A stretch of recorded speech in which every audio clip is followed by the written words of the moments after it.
नमस्कार दोस्तों, हमारे इस YouTube चैनल यूपीएससी गाइडेंस में आपका हार्दिक स्वागत है।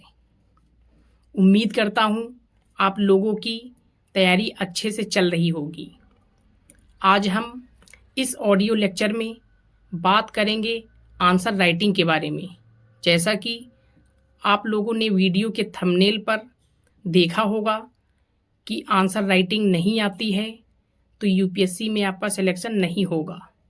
जी हाँ दोस्तों, यह बात बिल्कुल सही है, क्योंकि इस एग्ज़ाम का टोटल 2025 मार्क्स का होता है, जिसमें से 1750 मार्क्स आंसर राइटिंग पर डिपेंड करते हैं। अगर आपकी आंसर राइटिंग स्किल अच्छी है तो आपके यूपीएससी में सिलेक्शन होने के चांस बने रहेंगे, मगर आपकी आंसर राइटिंग स्किल अच्छी नहीं है तो आपके सिलेक्शन होने के चांस लगभग समाप्त हो जाएंगे। तो आपको आंसर राइटिंग पर बहुत अच्छे से फोकस करके रखना है। एक अच्छा आंसर लिखने के लिए आपको 4 से 5 मोस्ट इम्पॉर्टेंट फैक्टर पर वर्क करना पड़ेगा।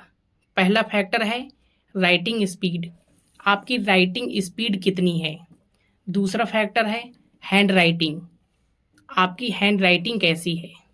तीसरा फैक्टर है ग्रामेटिकल मिस्टेक, आप ग्रामेटिकल मिस्टेक करते हैं कि नहीं करते हैं। चौथा फैक्टर है वोकैब, आप वोकैब किस टाइप की यूज़ करते हैं। पांचवा फैक्टर है प्रेजेंटेशन, आप कॉपी को रिप्रेजेंट कैसे करते हैं। इन पांचों फैक्टर में से अगर आपका एक भी फैक्टर वीक है तो आपका एक वीक फैक्टर आपको सिलेक्शन से बाहर करवा सकता है। इस चीज़ को समझने के लिए हम आपको एक छोटे से एग्जाम्पल से समझाते हैं।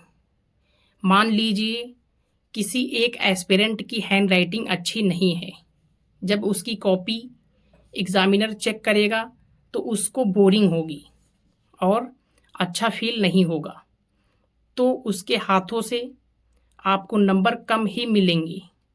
मान लेते हैं उसने 1 नंबर हैंड राइटिंग की वजह से कम कर दिया, तो 1 क्वेश्चन में 1 नंबर कम हो गया।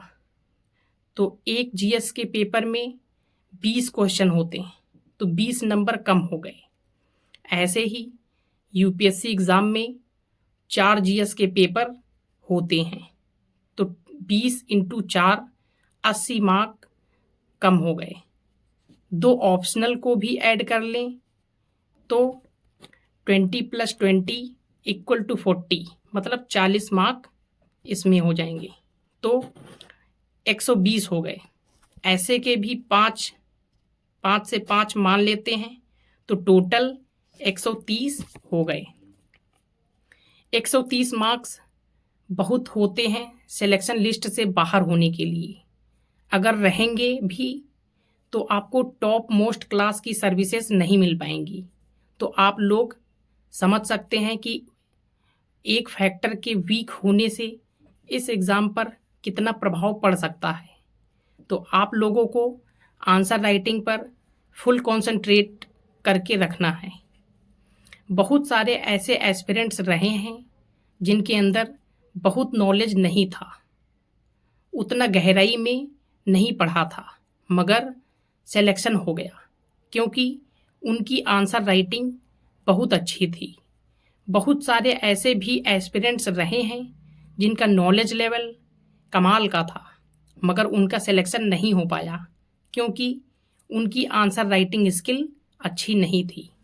अगर कोई हमसे पूछे इस एग्ज़ाम की सबसे मोस्ट इम्पॉर्टेंट स्किल क्या है तो हमको आंसर राइटिंग को ही कहना पड़ेगा।